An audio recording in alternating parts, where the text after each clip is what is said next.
lahat ng aking mga subscribers. Mga kabayan, kung na-observe ninyo, sobra na naman pong fags ang dumating ngayon dito sa lugar ng Sapanya. Ganito po katindi mga kabayan ang sitwasyon dito sa lugar na ito. Kapag sinabing malamig na, yan na ang sinyales.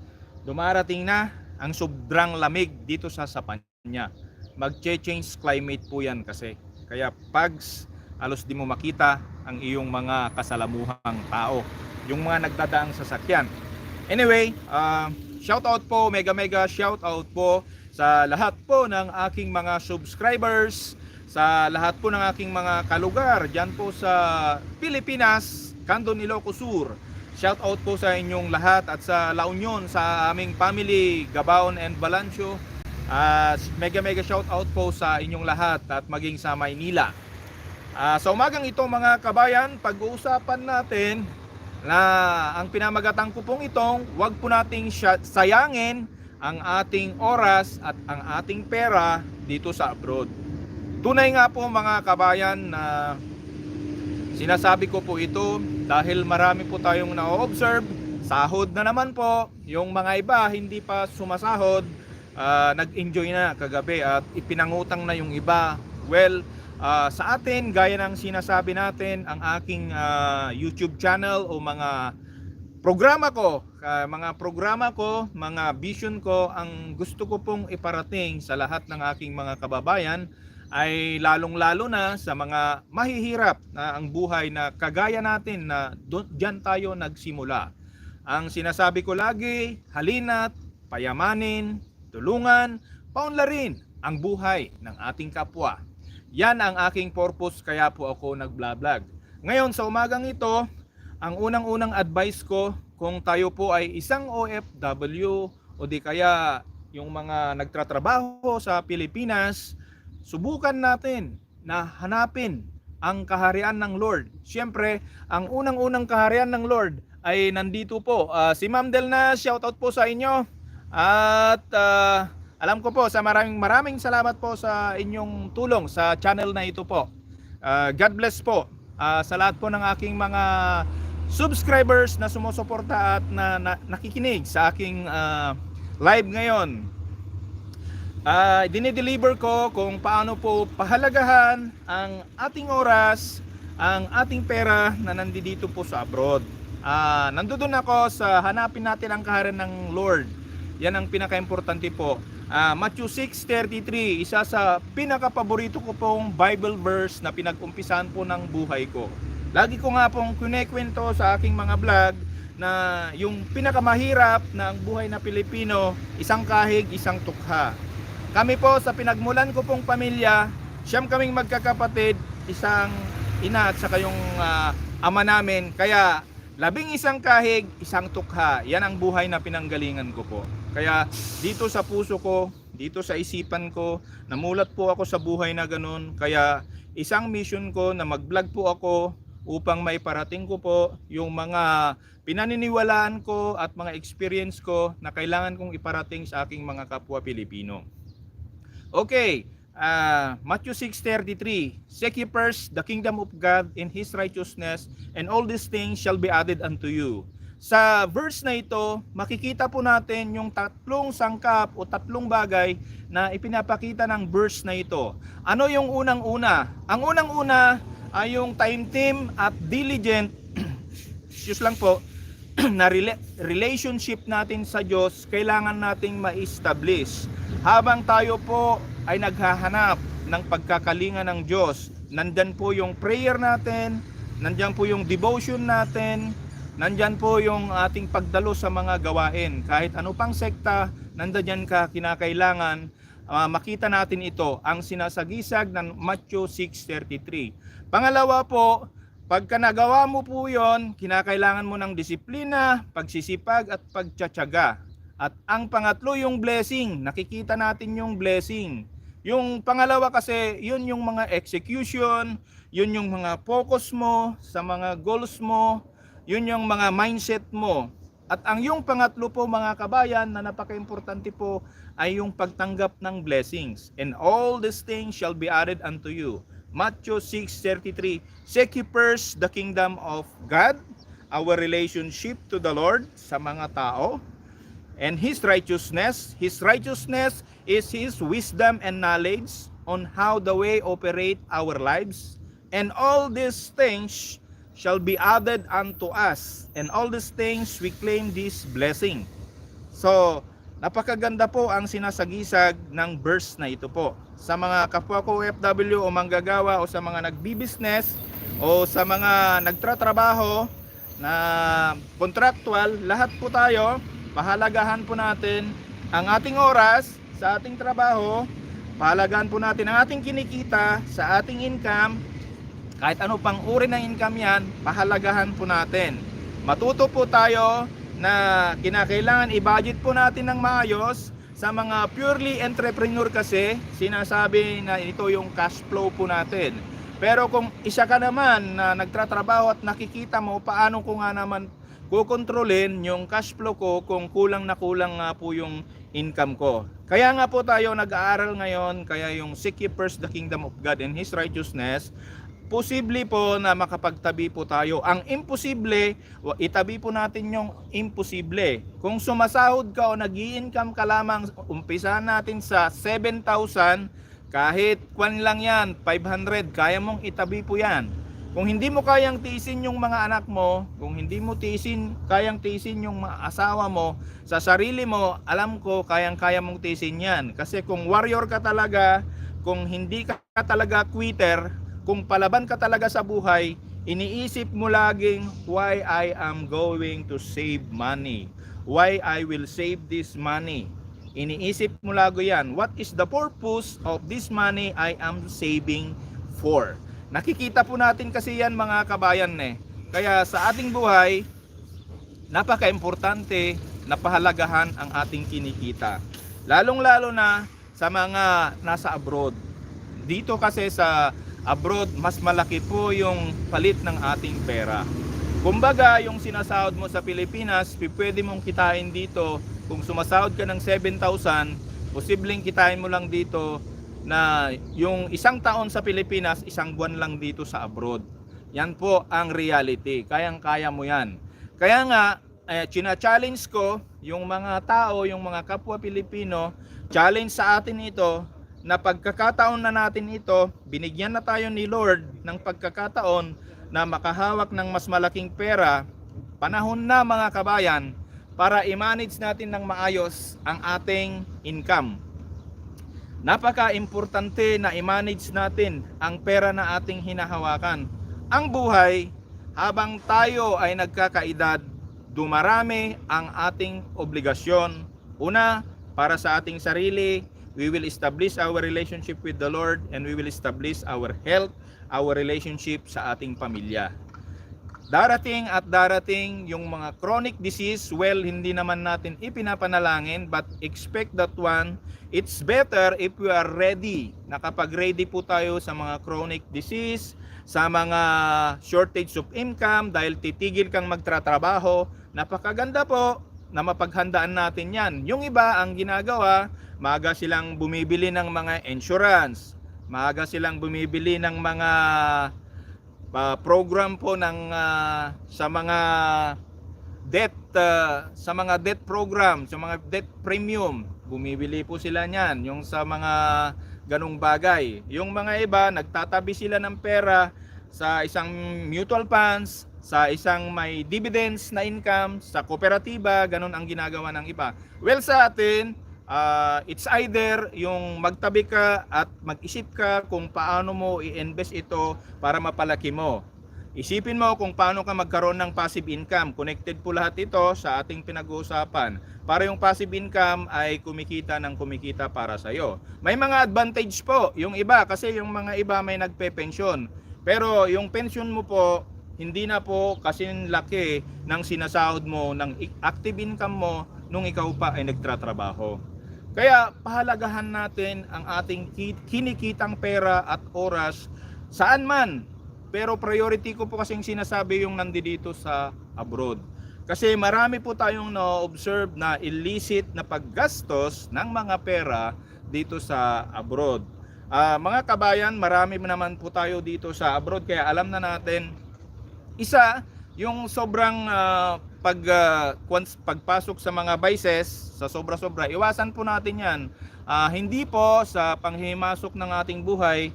Kaya ko po sinasabi yun kasi masasayang lang yung pera natin at masasayang yung ating sarili. Minsan, pag nagbibisyo ka po ng sobra-sobra, masisira mo na ang iyong sarili, masisira pa ang iyong income, at in the future, baka masira pa ang relationship mo sa pamilya mo. Kaya mahirap po yung mga sobra-sobrang bisyo. Iwasan po natin yan. At pangalawa, kinakailangan po natin wag pong yung impulse buying. Kasi lalong-lalo na ngayon, sahod po, baka may makita tayong sales dyan na hindi naman kinakailangan makabili po tayo, bili po tayo ng bili. Samantala yung pamilya natin, nangangailangan pala ng pang-tuition yung anak natin, nangangailangan pala ng pambayad ng renta na kinakailangan. Tuloy, hahabulin mo yon, tuloy mawawalan ka ng savings dito o mawawalan ka ng allowance dito. Siyempre, ang cycle noon, mangungutang ka na naman. Hindi mo pa napagtratrabahuan ang pera na iyong gagastusin, umuutang ka na naman. Kaya, yung impulse buying, maganda po na i-control po natin. Napakaganda po na i-manage po natin ang ating kinikitang pera. Tignan po natin yung cash flow. Marami po tayong makikita na nag-vlog po ng mga cash flow, lalong-lalo ang mga Pilipino. Sasabihin ko lang po, unahin ko na lang po, hindi naman po Pilipino si Robert Kiyosaki. Isa po siyang Japan-American. Si Arvin Orobia, ayan si Idol, at si Jinky Tan, ayan nag-vlog po sila. Si Doc Gigi Sunga, panoorin nyo po yan para makita po ninyo, makapag-aral po kayo sa kanilang mga vlog at i-apply mo sa inyong mga buhay. Kasi ang intention po nila, may mission po sila, kagaya ko, hindi ko man sila kasing laki ng kanilang mga channel o mga ano, pero nakikita ko yung mission namin ay isa lang, ma-develop po yung ating mga kapwa Pilipino para magkaroon ng entrepreneur mindset. Hindi po ako nag-vlog para kumita po ng malaki para matapatan yung iba. Hindi po yun ang unang-unang plano ko po, kaya po ako nag-vlog. Nag-recreate po ako ng aking mga vlog dahil yun ang mission ko po, maparating kaysa marinig mo ito, mapakinggan mo, ma-appreciate mo, may actual mo sa iyong buhay. Sa akin po, isang tulong na po yun para sa akin. Kaya ko po create tong vlog na ito. Kaya mga kabayan, huwag niyong kalilimutan, seek ye first the kingdom of God and His righteousness, and all these things shall be added unto you. Napaka-importante po yung bagay na yan, mga kabayan. Dito, sa abroad, dyan sa Pilipinas, saan ka mang lugar sa Pilipinas, lalong-lalo na sa ngayon ay binabagyo po, kinakailangan lamang po yung panindigan natin po yung Matthew 6:33. Alam ko po kung gaano kahirap yung mabaha, pero wag po tayo mawalan ng pag-asa. Yung pera, halimbawa may tutulong po sa atin. Opo, thank you po host for watching. Bonifacio Castigidor, BG muna, Ma'am Dilnas, okay po, salamat po. At sana i-bless po kayo ng Lord kasi napaka-importante po kasi yung ating buhay po, kasi yung blessing kinakailangan po natin kasing pahalagahan po. Mahalaga po na ang mga perang kinikita natin at ang oras, kasi isa po tayong breadwinner.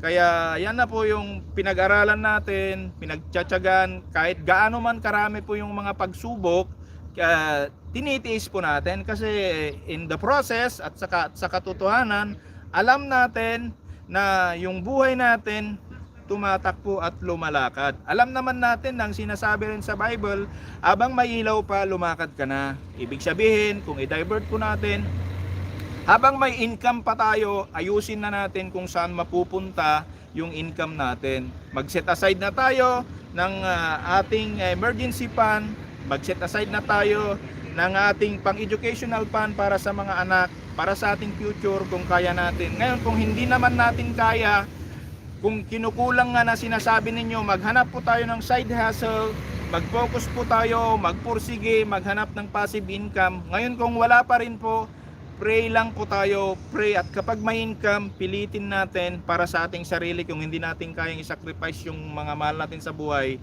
yung 200, 300, 500, kaya mo nang i-sacrifice yan. At sa ilang buwan lamang yan, kapag naipon mo yan, mag-isip ka na kung saan mo ipupunta.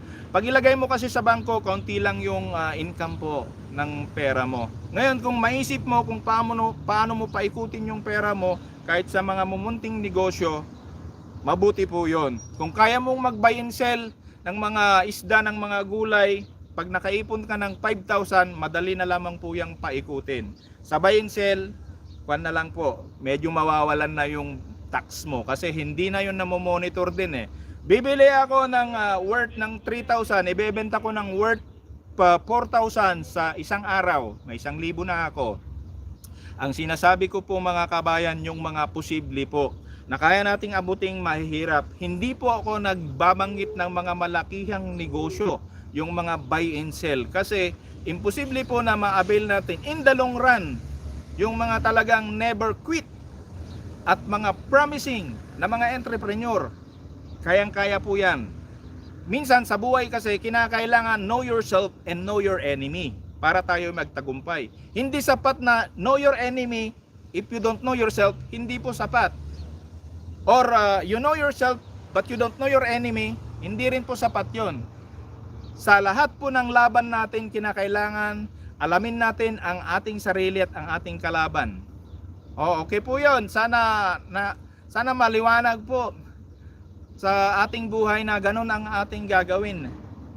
Kaya pag nalaman na natin kung ano yung capacity natin at ang capacity ng ating adversary o yung tinatarget natin, kalaban natin, alam na natin kung saan natin ilalagay. At kapag nandun po yung mga sangkap na nagpapahirap sa atin, alam na natin kung saan tayo huhugot ng ating lakas. Siyempre sa Panginoon, sa wisdom, sa education, sa disiplina, mag-a-arrive na po yan. Talagang darating at darating po yan para sa ating buhay.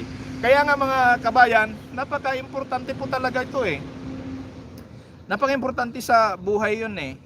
Huwag sayangin ang ating pagkakataon. Huwag sayangin ang ating buhay sa mga bagay-bagay na hindi naman natin kailangan. Ang ating pagtatrabaho, ang ating pag-abroad ay isang blessing. Hindi po ito isang privilege lamang. Ito ay isang karapatan na ibinigay ng Diyos. Bakit? Ang sinabi ng Panginoon sa ating lahat ay ang aking mga anak ay magkakaroon sila ng matiwasay at magandang buhay. Kung ikaw ay anak ng Diyos, claim mo na yan, mga kabayan. Kaya ang mga Kristiyano, tayong lahat, maganda ang ating buhay. Isik lang natin po, seek ye first the kingdom of God and His righteousness, and all these things shall be added unto you. Kaya okay po, sa ngayon po ay papasok po ako sa aking trabaho at maraming salamat po sa pagwa-watch ng aking vlog na ito. Hangad ko po na tayong lahat nawa ay umunlad ang ating buhay at lalong-lalo na yung mga kapwa nating mga Pilipino. Lagi ko pong sinasabi na ang stratus ng ating buhay ay mayroong poverty, middle class at saka upper class. Pero ang hindi natin binabanggit, ang hindi nababanggit yung super low poverty at saka yung super rich. Hindi po yan binabanggit yan sa classification sa ating gobyerno. Kaya mas maganda na malaman din po natin yan. Kaya nga, binibuild natin tong mga vlog na ito para magkaroon tayo lahat ng karapatan para gumanda ang ating buhay. Lalong-lalo na ngayon, yung gobyerno natin may mga programa, maayos ang pamamalakad, sumabay tayo. Huwag po nating sisihin yung ating gobyerno sa ating buhay. Sumabay po tayo sa pagsisikap ng ating Pangulo, ng ating gobyerno. Sabayan natin yung kanilang pagpupursigi na maiangat ang ating buhay. Lalong-lalo na dyan sa napakababa. Lalong-lalo na kapag nanonood ako, unang-unang naawa ko yung mga tumitira doon sa mga nicho. Talagang kwan yung puso ko. Ako, naging mahirap ako pero hindi ko naranasan yung titira ako doon sa nicho, sa mga nicho. Campo Santo yung tawag namin sa Ilocano. Napakahirap po, di ho ba? Kaya, ang masasabi ko lang, lalong-lalo na sa ating mga vlogger, kahit 5 lang o 1 lang yung nakikinig sa'yo, kapwa ko na vlogger, mag-vlog po tayo ng nakakatulong sa ating kapwa Pilipino. Hanggat may nanonood sa vlog mo, huwag po tayong titigil. Huwag po muna nating isipin yung kasikatan natin, yung maraming pera. Mission muna tayo. At kung matarget na natin, Panginoon na yan at magbibigay. Gagalawin na ng Panginoon yung mga kapwa nating tao. Natulungan tayo at para matulungan din natin yung mga kapwa nating tao. Kaya sa umagang ito, yan lamang po ang aking vlog. At maraming salamat sa aking mga nanood sa vlog na ito, Mang Delnas, Sir Castigidor, at sa inyong lahat. Hindi ko man nakita lahat pero maraming salamat. God bless you po. Ako po muli si Mr. Bernard Tubera Gabao, nagsasabi sa inyong tulungan natin ang ating kapwa, paunlarin ang kanilang buhay, payamanin sila, at sabay-sabay tayong uunlad sa buhay na ito. At ako po muli, si Mr. Bernard Tubera Gabaon ang nagsasabi sa inyong go negosyo, practical tips ang kailangan natin upang tayo ay umasenso. Ako po si Mr. Bernard Tubera Gabaon ang nagsasabi sa inyong God bless you po. Hanggang dito na lamang, kita-kita kits po tayo sa aking susunod na live at vlog.